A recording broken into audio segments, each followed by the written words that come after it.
Hey guys, welcome back to my channel chemistry with Sakshi. जैसा कि आप लोग जानते ही हैं, हमने केमिस्ट्री का फर्स्ट चैप्टर स्टार्ट कर दिया था, some basic concept of chemistry, जिसके 2 लेक्चर कंप्लीट हो चुके थे और आज जो है हमारा 3rd लेक्चर है।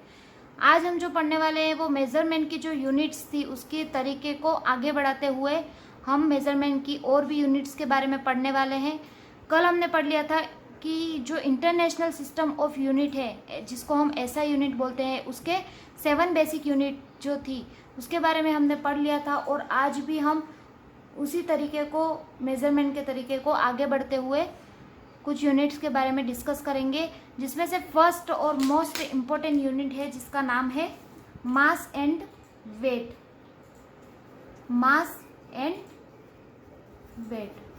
तो बच्चों, मास एंड वेट जो है वो दोनों ही अलग अलग टर्म्स हैं। दोनों को एक मत समझ लेना कि मास और वेट दोनों एक ही होता है। दोनों का मतलब बहुत ही अलग अलग है। ठीक है, तो सबसे पहले देखते हैं कि मास क्या होता है। मास जो होता है वो डेफिनेशन लिख लेते हैं। What is mass? It is the amount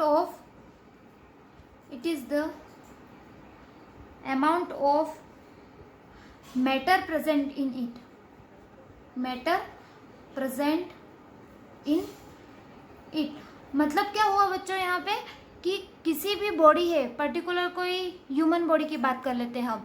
human body है, उसमें कितना मैटर प्रेजेंट है, total amount of matter present in a body, वह क्या कहलाता है? मास। मैटर क्या हो गया?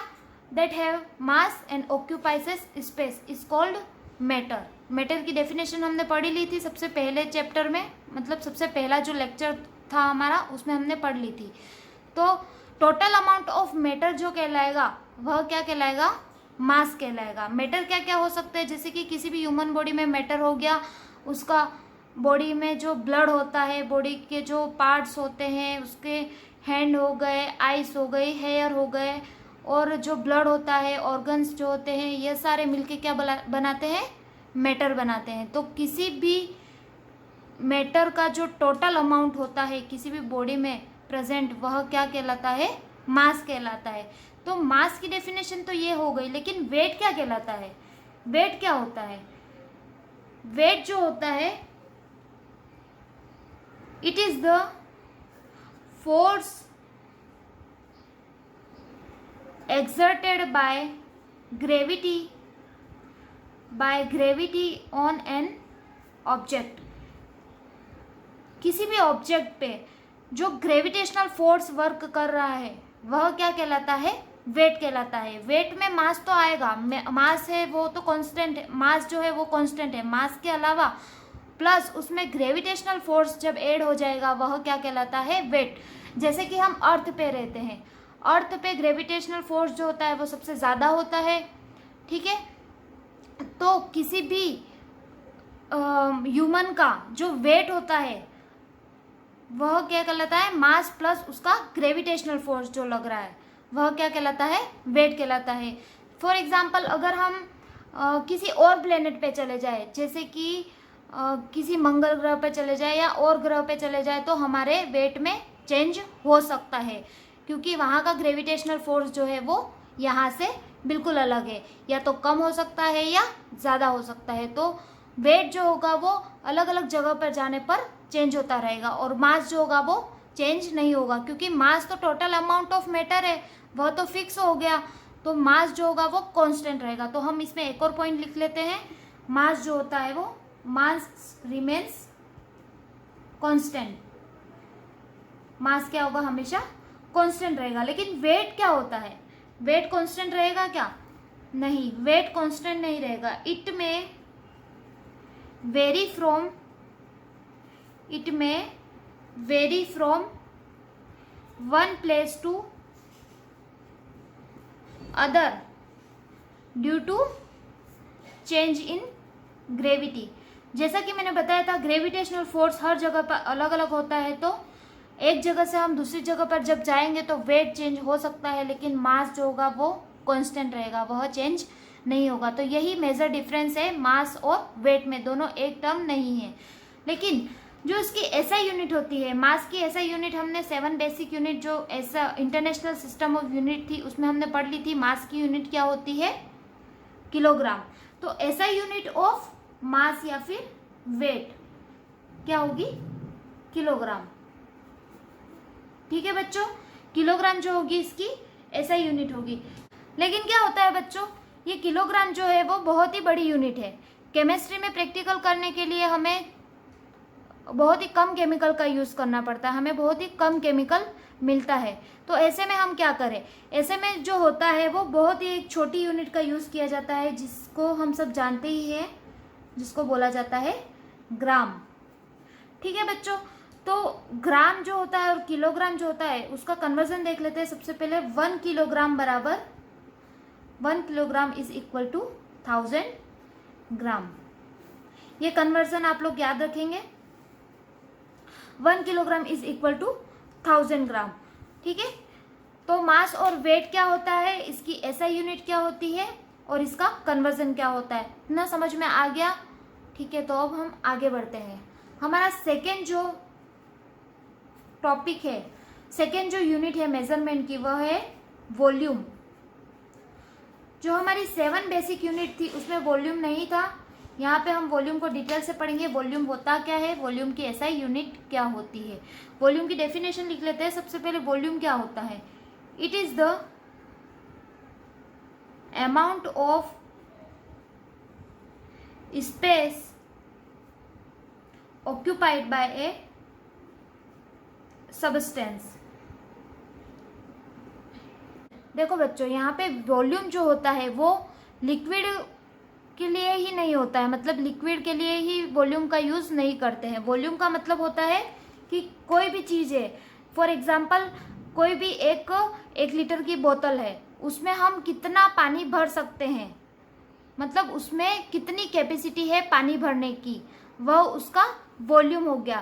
फॉर एग्जाम्पल एक और एग्जाम्पल लेते हैं, जैसे कि कोई रूम है, रूम में हम कितने फर्नीचर रख सकते हैं या फिर कितने स्टूडेंट्स बैठ सकते हैं या कितना सामान रख सकते हैं, उसकी कैपेसिटी कितनी है कि हम उसमें कितना सामान भर सके, वह क्या हो गया उसका वॉल्यूम। फॉर एग्जाम्पल एक क्यूब लेते हैं हम, यह क्या हो गया, एक क्यूब हो गया। अब क्यूब में जो होता है, इसकी जो लेंथ होती है ये विड्थ होती है और ये क्या होता है, हाइट होती है। ठीक है बच्चों, तो वॉल्यूम का फॉर्मूला क्या होता है, length into width into height. ठीक है बच्चों, length into width into height. Let's say length जो है इसकी 1 मीटर हो गई, width 1 metre and height is 1 metre. तो इसमें रखेंगे हम value 1 metre into 1 metre into 1 metre, तो क्या हो गया 1 मीटर क्यूब। तो लेंथ जो होती है उसकी SI यूनिट क्या होती है, मीटर, इसीलिए हमने यहाँ पे मीटर का यूज किया है। तो metre into metre into metre, तो मीटर क्यूब हो गया। तो वॉल्यूम की SI यूनिट जो हो गई वो क्या हो गई, मीटर क्यूब।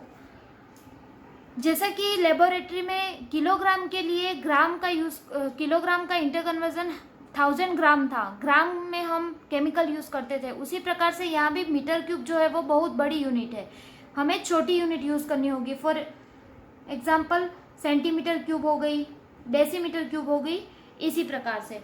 ठीक है, तो हम सबसे पहले एक इंटर कन्वर्जन देख लेते हैं। 1 लीटर बराबर क्या होता है, 1000 millilitre and is equal to 1000 centimetre cube and is equal to 1 decimetre cube.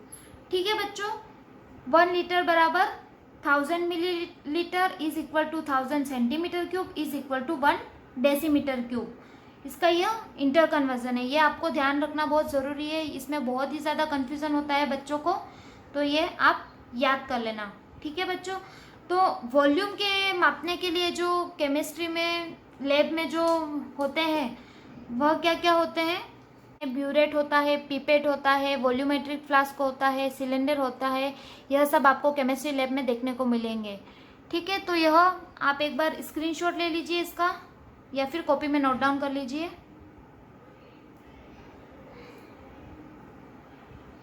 ठीक है बच्चों, ले लिया स्क्रीनशॉट। तो हम आगे बढ़ते हैं हमारे नेक्स्ट टॉपिक की ओर, या फिर नेक्स्ट जो हमारी यूनिट है मेजरमेंट की, थर्ड यूनिट जो आती है वो है density.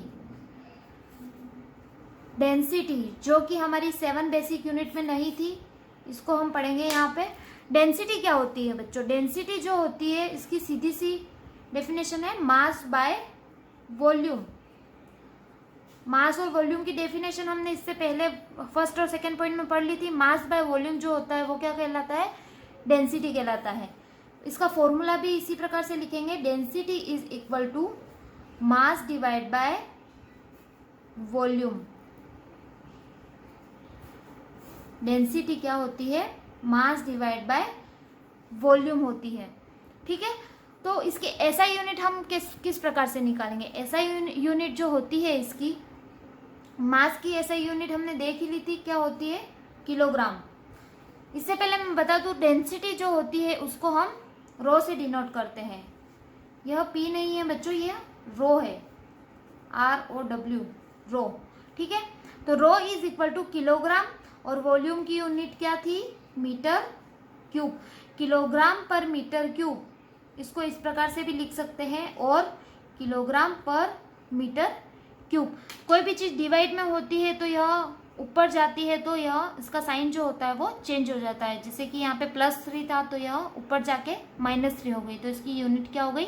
Kilogram per metre cube. ठीक है, डेंसिटी का सीधा सा फॉर्मूला है मास बाय वॉल्यूम, इसकी यूनिट जो हो गई वो kilogram per metre cube.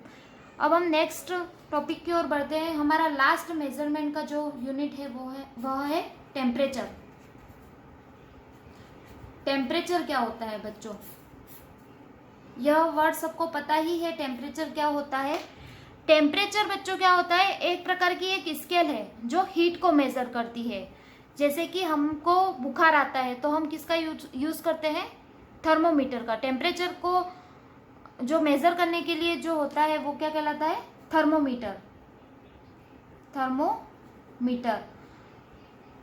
Temperature को मेजर करने के लिए हमारे पास में 3 कॉमन स्केल होती है। फर्स्ट जो होती है वो होती है degree centigrade, degree Celsius, second is degree Fahrenheit, and third is kelvin. Kelvin है जो टेम्परेचर की एसआई यूनिट है। केल्विन क्या है? टेम्परेचर की एसआई यूनिट। तो ये degree Celsius, degree Fahrenheit and kelvin. तो हम बुखार को चेक करने के लिए जो स्केल यूज में लेते हैं वह इन तीनों में से कौन सी है? वीडियो को पॉज करके कमेंट कीजिए कि हम जो यूज करते हैं बुखार को चेक करने के लिए वह कौन सी स्केल का यूज करते हैं। बाकी आगे की क्लास में हम देख ही रहे हैं कि कौन सी स्केल किसके लिए यूज में होती है। सबसे पहली जो हो गई वो केल्विन हो गई। यह एक स्केल है। कौन सी स्केल है? केल्विन की स्केल।